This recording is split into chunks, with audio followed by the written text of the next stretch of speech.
एक जो है लेडीज है वो अपना बाबा के फुलवारी में फूल लोने जाती है, किस तरह से कांटा गड़ जाता है, किस तरह से कलाकार अपने भाव में चैती गाता है, दोस्तों बहुत फरमाइएगा। फूला लोढ़े गईलिए रामा बाबा फूलवारिया हो, बाबा फूलवारिया रामा बाबा फूलवारिया हो, गाड़ी गईले अंगूरी में काटवा हो रामा बाबा फूलवारिया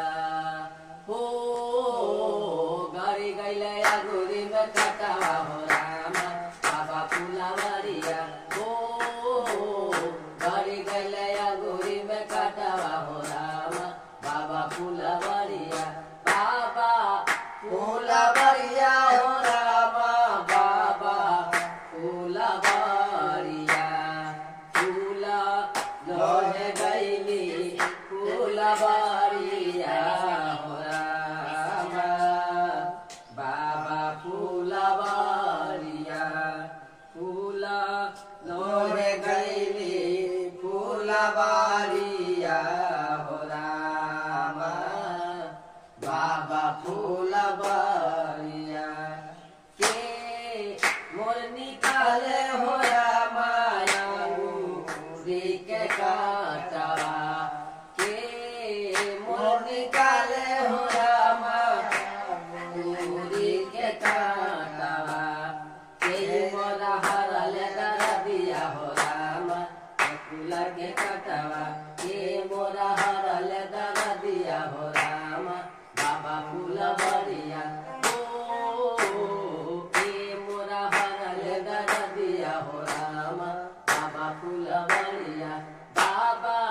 फूलवारिया हो रामा बाबा फूलवारिया, बाबा फूलवारिया हो रामा बाबा फूलवारिया,